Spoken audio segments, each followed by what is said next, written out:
Hi friends, आज के इस वीडियो में आप सभी का स्वागत है। आज के इस वीडियो में मैं बात करूंगा बजाज फिनसर्व का स्टॉक आज जो गिरा था उसमें किस तरीके से मैंने स्टॉक ट्रेड किया, और इसमें से मैं कुछ ऐसे इम्पोर्टेंट पॉइंट बताऊंगा जिससे आपको मददगार साबित हो सकता है नेक्स्ट ट्रेड लेते वक्त या अपकमिंग जो भी ट्रेड लेंगे उस वक्त। तो वीडियो को ज़रूर एंड तक देखो ताकि आप लोगों को थोड़ा सा भी हेल्प हो जाए, तो मुझे हैप्पी होगा कि मैं कुछ आप लोगों को सिखा पाया हूँ। मैं जो सीखा हूँ और मैं जो आगे जाके सीख रहा हूँ तो आपको भी वहाँ से कुछ सीख मिले और आपका ट्रेडिंग करियर में अच्छा करे। तो चलिए दोस्तों, इस वीडियो को शुरुआत करते हैं। चलिए आपको मैं अपना टैबलेट का स्क्रीन पे लेके चलता हूँ।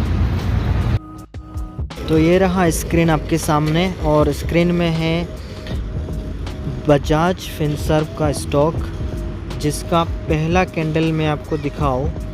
इससे पहले मैं आपको दिखा देता हूँ कि ये ट्रेड में कैसे लिया और आप भी इस तरीके से जब मिले पोजीशन तो आप कैसे ले सकते हैं। इसके लिए आपको 1 डे टाइम फ्रेम में जाना पड़ेगा दोस्तों, और 1 डे टाइम फ्रेम में आपके सामने कुछ इस तरीके से दिख रहा है चार्ट। ये क्या है, इससे डिलीट करते हैं। तो ये देखिए, मैंने हाई टू हाई मार्क कर दिया है, ये वाला हाई और ये वाला हाई।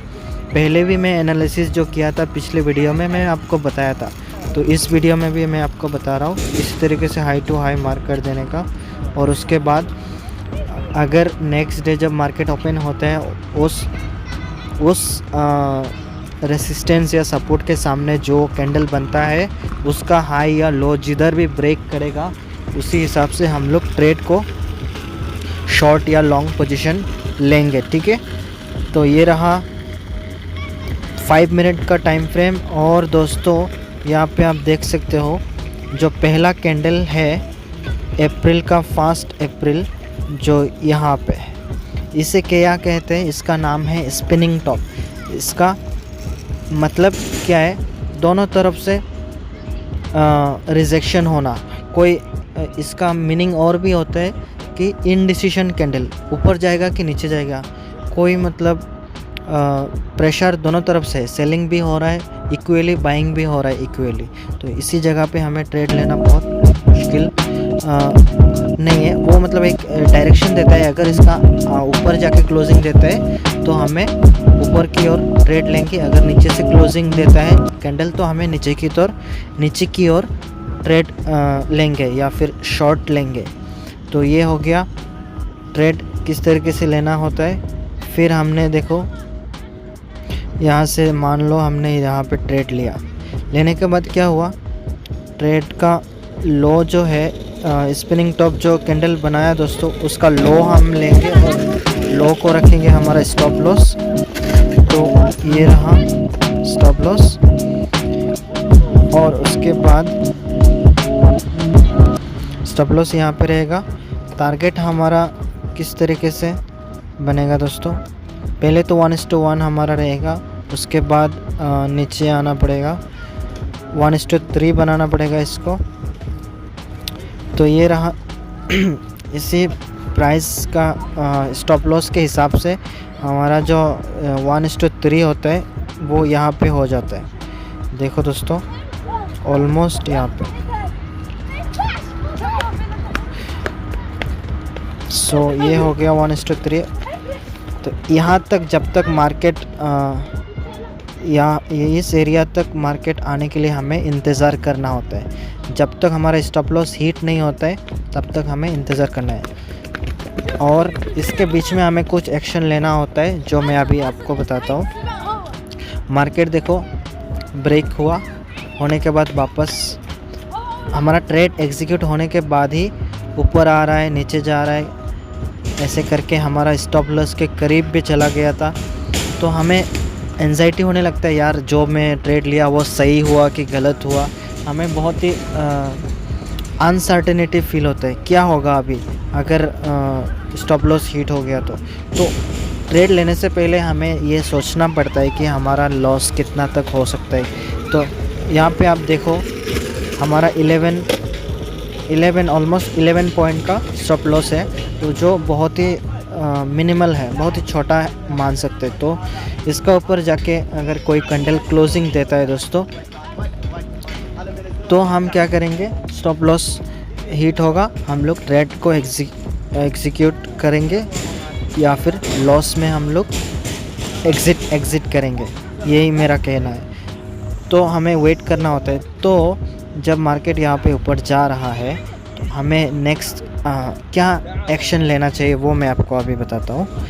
इसके लिए आपको पिछली वीडियो में भी मैं बताया था, इसके लिए हमें फिबोनाची टूल यूज़ करना होता है। तो लास्ट जो स्विंग है, जो मैंने ट्रेंड लाइन वो डे टू डे हाई मिला के जो हमने क्या बनाया था, हमने एक ट्रेंड लाइन ड्रॉ किया था, उसी हिसाब से हमें क्या करना पड़ता है, वहाँ से लेके डाउन जितना तक आया है यहाँ तक हमें एक फिबोनाची का टूल ड्रॉ कर देना है और फिर जाके हमें मार्क करना है दोस्तों।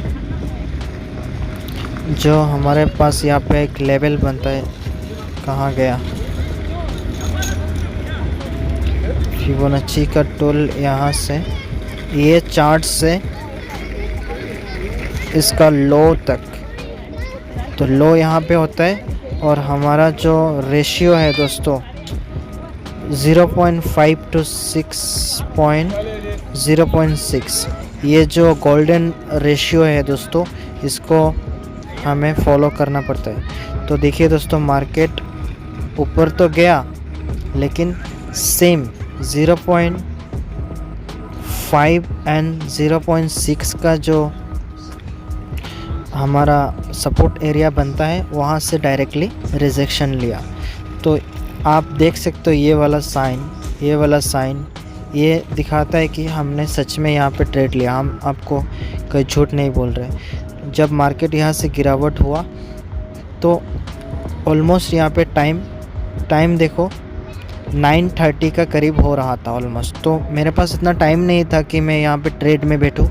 तो मेरा अच्छा खासा जितना प्रॉफिट मुझे चाहिए था मुझे मिल गया और मेरा ड्यूटी भी था, तो मैं ड्यूटी में चला गया था। आपके हिसाब से अगर आपके पास टाइम है, आपके पास बैठने का बहुत पैशन है, तो आप यहाँ पे बैठ के ट्रेड को होल्ड करके आपका टारगेट जब तक हिट होता है तब तक हमें या फिर आपको ट्रेड को लेके बैठना पड़ता है। और जब तक ट्रेड एग्जीक्यूट, जब तक आपको मैं क्या कहना चाहता हूँ, मैं बहुत जल्दी में हूँ इसीलिए मैं हड़बड़ा रहा हूँ। तो मैं क्या बोल रहा हूँ कि जब तक आपका ट्रेड टारगेट तक नहीं पहुँचता है और मार्केट अगर टारगेट की और डायरेक्शन में है तो आपको पेशेंस के साथ वेट करना होता है दोस्तों। तो टारगेट 1:3 ऑब्वियसली एक टाइम पे वक्त 11 बजे को ये एग्जीक्यूट हो चुका था। तो जो लोगों ने ट्रेड लिया है उनको मुनाफा हुआ होगा। इसके बाद भी ये मार्केट गिरता रहा।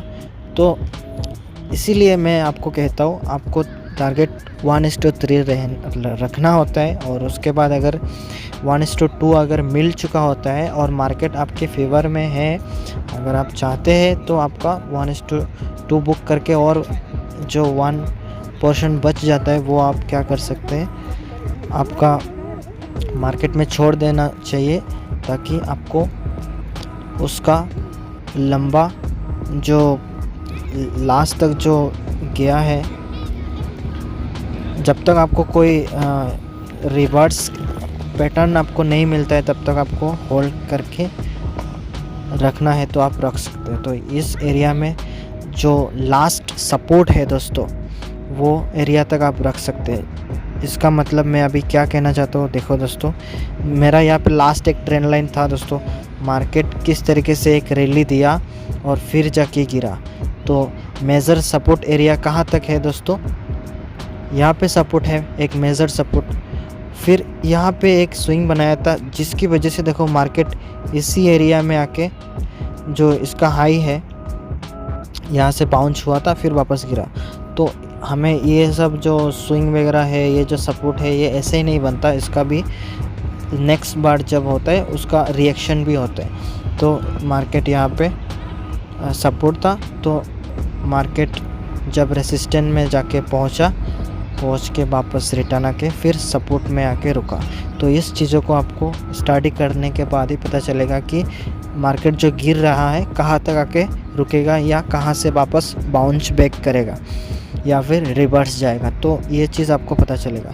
उम्मीद करते हैं ये वीडियो आपको पसंद आया होगा। मैं यही आपको कहना चाहता हूँ, हर दिन जो भी ट्रेड लेते हैं उसको एनालिसिस करना होता है, या जो ट्रेड आपके फेवर पे नहीं गया उन ट्रेड के बारे में भी एनालिसिस करना होता है। जितना एनालिसिस करोगे उतना आपको अपकमिंग डेज में फ़ायदा होगा, प्रैक्टिस होगा, और आपको एक कहते हैं ना, आपका खुद का एक एज बनाना होता है जिसमें आप मास्टर करोगे, और सेम स्ट्रेटजी को फॉलो करते हुए आगे जाके आपका क्वांटिटी बढ़ाना होता है। और धीरे धीरे आप उस कैपिटल के साथ क्या होना पड़ता है, फेमिलियर होना पड़ता है। अचानक अगर आप ज़्यादा कैपिटल लेके आओगे और ट्रेड करोगे तो उसमें क्या होता है, आप हड़बड़ा जाते हो। जब स्टॉप लॉस के करीब जाता है तो आप क्या हो जाते हो, उस लॉस को देखकर आप माइंड में अलग ही मतलब ख्याल आता है कि ये ट्रेड गलत तो नहीं ले लिया, वगैरह वगैरह ख्याल दिमाग में आता रहता है। तो मेरा कहना यही है कि जितना लॉस आप ले सकते हो उतना लॉस का ही आपको क्या करना पड़ता है, ट्रेड लेना होता है, ताकि आपका मेंटल जो प्रेशर है वो उस चीज़ों को झेल सके। तो इसीलिए मैं दोस्तों कहता हूँ, जितना आप लॉस ले सकते उतना लॉस का ही, उतना बड़ा ही आपको ट्रेड लेना चाहिए। और मैं वही कह रहा हूँ, धीरे धीरे आपका कैपिटल को बढ़ाना चाहिए, और इसके कैपिटल के साथ आपको क्या होना पड़ता है, फेमिलियर होना पड़ता है, तब जाके आपको एक बड़ा क्या बोलते हैं, ट्रेड में बड़ा प्रॉफिट बना सकते हो। तो इसीलिए इस वीडियो को मैं समझता हूँ कि इस वीडियो के ज़रिए आपको कुछ सिखा पाया हूँ। तो अगर आपने कुछ सीखा इस वीडियो से तो प्लीज़ इस वीडियो के लाइक बटन को लाइक करो, और कुछ मन में सवाल है तो कमेंट बॉक्स में ज़रूर बताओ। और इसी तरह मैं आपको वीडियो आगे भी बनाता रहूँगा। और मुझे बहुत अच्छा लग रहा है कि लास्ट वीडियो में अच्छा रिस्पांस आया है, इस वीडियो में भी उम्मीद करते हैं अच्छा रिस्पांस आएगा। तो प्लीज़ एक कमेंट तो कर दो कि इस वीडियो आपको कैसा लगा, इन्फॉर्मेटिव वीडियो लगा कि नहीं लगा, ज़रूर बताएं। तो मिलते हैं अगली वीडियो में, कुछ इसी तरह वीडियो मैं आपके लिए लाऊंगा। तो ठीक है, बाय। अभी शाम हो चुका है, मैं रूम में जाऊंगा। पार्क में जो आया था आप लोगों ने देखा ही होगा, यहाँ तक अगर आप लोगों ने देख रखा है, और फिर से मुझे ड्यूटी में भी जाना है। तो चलिए इस वीडियो को यहाँ पे एंड करते हैं। बाय बाय, टेक केयर, और अपना कैपिटल का ध्यान रखो। और पैसा बहुत मेहनत का होता है दोस्तों, जल्दबाजी में कुछ भी मत करो, सोच समझ के ही यहाँ पे ट्रेड लो, क्योंकि कैपिटल ही आपका बहुत बड़ा हथियार है। हमारे पास टाइम है और कैपिटल है, अगर इस दोनों को अगर आप गवा दोगे तो आपके पास खेलने के लिए जो हथियार है वो ही नहीं बचेगा। तो आपका हथियार जो है वो आपका कैपिटल और आपका टाइम है। तो इसके लिए आप तो बहुत बात कर लिया आप, मैं समझ, I hope you will understand what I mean. So thank you, bye bye, take care.